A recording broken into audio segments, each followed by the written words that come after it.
So, like many of you, been seeing a lot of posts about the masks and oxygenation, non-oxygenation, all this fun stuff. So I decided to go back to my college days. I was going to run an experiment. Actually, kind of excited about this. A couple things though that is going to make the experiment not quite so accurate. As many of you know, or might not know, if you run an experiment, there's a lot of things that you have to do to make your experiment kind of, you could almost think of it bulletproof in a way. So we're not going to get that with this quite, just because I'm doing it all myself. That's the first thing. So there's not a large population to tell us stuff. I do have a large amount of mass, so that's going well for me. And then I've only got one pulse ox. It is accurate, I do have to say that, but it's, again, you always have room for error. It's usually 2%, so it's always plus or minus 2 is what you always put with your numbers and stuff. So what I'm going to do is I'm going to actually work this like I would do to treat patients, because I noticed that nobody's done this with the cloth masks. They've done it with all the other masks, but not with the cloth.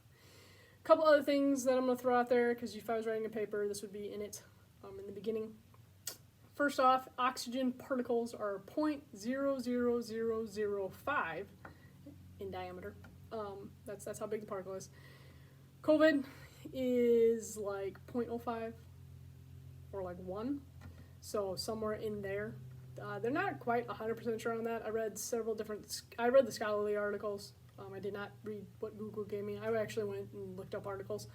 So it's kind of, that's the rough range. I went with the rough range.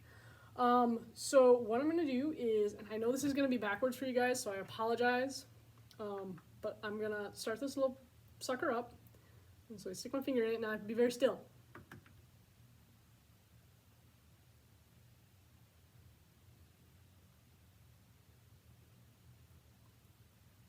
Okay, so I'm going to show you. Do this to show you. So it reads, I got 98% oxygen saturation. That's pretty good.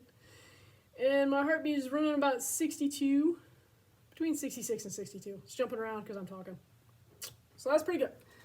So we're going to take that off now. I'm going to, basically, here's what I'm going to do. So, showed you, this is baseline. Showed you my baseline. That's my baseline. What I'm going to do is I'm going to do it without the mask. So I'm going to pretend like I'm going to treat somebody for 7 minutes. So I'm going to do this 7 minutes at a piece. So we'll go without a mask, run around for 7 minutes. We'll see what my oxygen levels are. Then I'm going to start with the cloth one, because this is one that everybody is asking about. It's the one that we're all wearing. This is a non-surgical mask. So it's thinner than a surgical mask, but it's non-surgical. For that one next. Then I have one of these. These are elevation masks, because I see people run around with masks like this when they exercise. So I'm gonna do one of these. This is a P95. So you can see it's got a little area for you to breathe out and in anyway.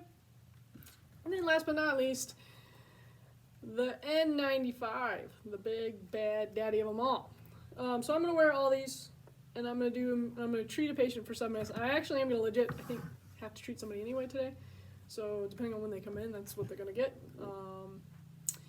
But yeah, so that's what I'm gonna do. So they're gonna be probably a minute increment videos of me, because I'm not gonna, that'd be cruel. 7 minutes of me faux adjusting and faux moving around.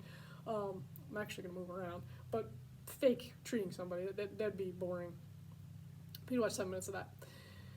So that's what I'm going to do today. See what happens. I'm as excited as you are about the results. So my other caveat with this is nobody gets their pennies in a knot over the masks. That's not allowed. This is for science. This is not for people's opinions. And whatever the data may be, the data may be. So nobody get your pennies in a knot. Nobody likes those people. Get your panties in the knot. Alright. Be another video up here shortly.